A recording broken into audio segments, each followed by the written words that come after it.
no país. E aí eu vou até pedir aqui para a participação do Dr. Felipe.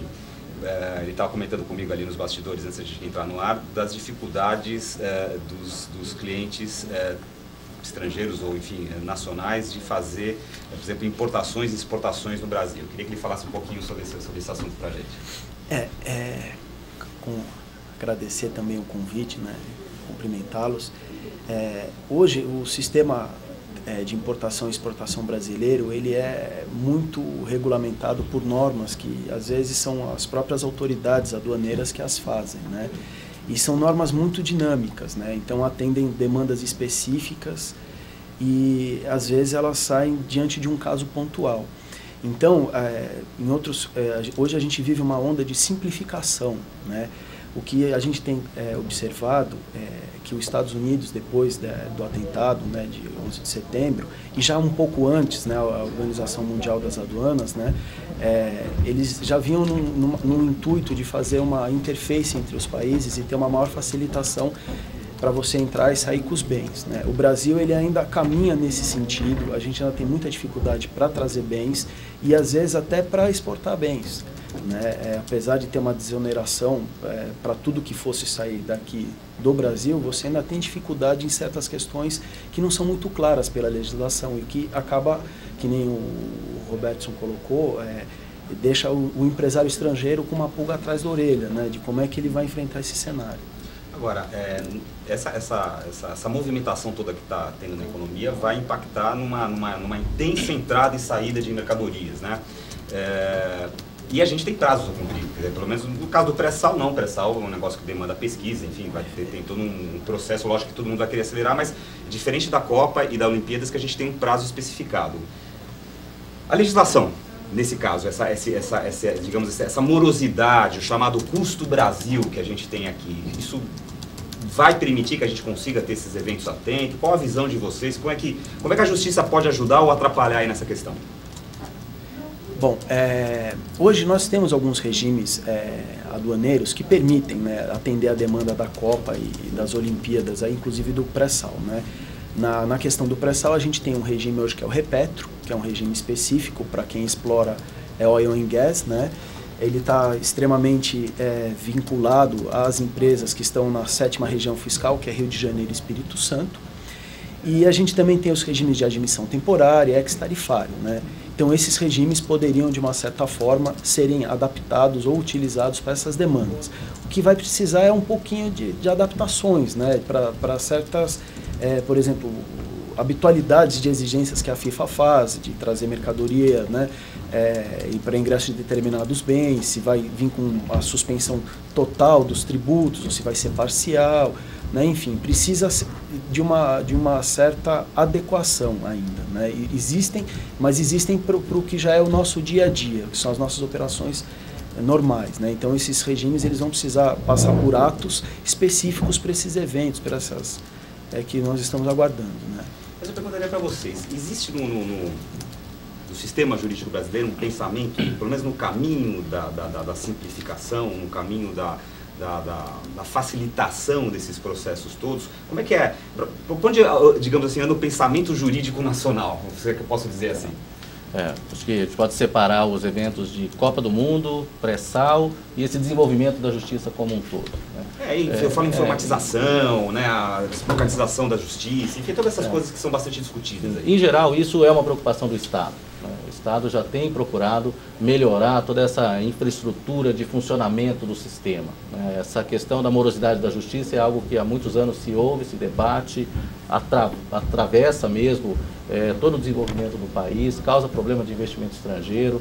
Você não pode hoje esperar menos que 5 a 10 anos para ter uma solução definitiva de um caso que vá numa justiça civil, por exemplo, ou 10 a 15 anos para chegar ao final uma discussão em matéria tributária.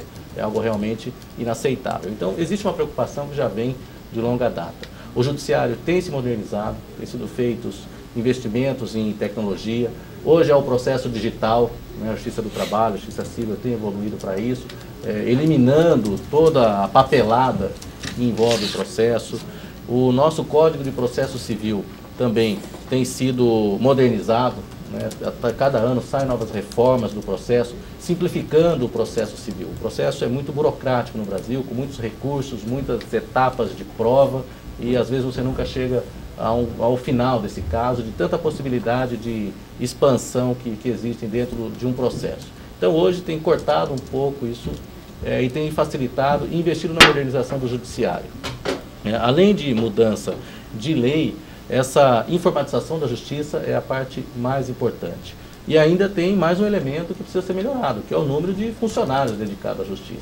O número de casos por juiz hoje para decidir por ano é algo absurdo. O juiz tem 10, 15 minutos por dia para dedicar a cada processo. Então, muitas vezes, a decisão mais técnica acaba não sendo dada porque tem um volume para despachar. Você tem que dar a cota todo dia lá de produção, né? Então, o Conselho Nacional de Justiça tem feito um bom trabalho também, apoiando essas etapas de modernização. Eu poderia te dizer que há uma conscientização geral da necessidade de melhorar o sistema, porque a segurança jurídica e uma justiça rápida é base de uma eficiência de uma economia no país eficiente, também, né? Não se concebe uma economia de primeiro mundo sem uma base jurídica eficiente, rápida, uma justiça que não seja morosa. Né? Isso envolve exatamente a questão da segurança jurídica. O que é segurança jurídica? Ter as leis estáveis, que não muda a cada tempo. O país já vem um pouco mais estável em relação a isso. Ter uma justiça que é rápida, né, se ela aplica adequadamente a lei, e ter depois o cumprimento de uma sentença, porque você tem, ganhei o caso, e agora? Aí você tem que ter mecanismos para poder executar esse direito que você ganhou ou que perdeu, que seja. Então tudo isso faz com que o sistema realmente funcione e dê estabilidade. Um investidor estrangeiro pergunta, por exemplo, o país respeita os contratos? Não é base elementar. Respeitar os contratos, se alguém descumprir o que eu posso fazer, se eu desistir do país eu posso trazer meu dinheiro de volta, tenho condição de repatriar, meu funcionário não vai ficar bloqueado no país, eu tenho livre trânsito de pessoal. São dúvidas básicas que nós temos que responder todo dia sobre a questão da segurança jurídica. E o próprio governo também reconhecer e aplicar aqueles mecanismos que ele implementa. Nós temos hoje, ainda dentro da insegurança, por exemplo, a questão dos tratados internacionais.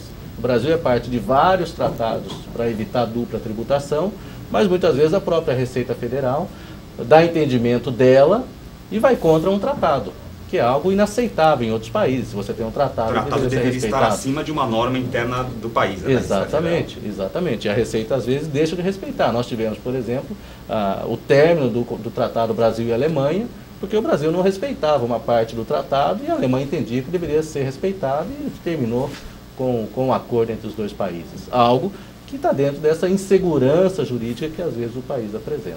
Mas de maneira geral nós temos aí um quadro positivo, temos um quadro de, pelo menos, de esperança de melhoria. De melhoria, sem dúvida.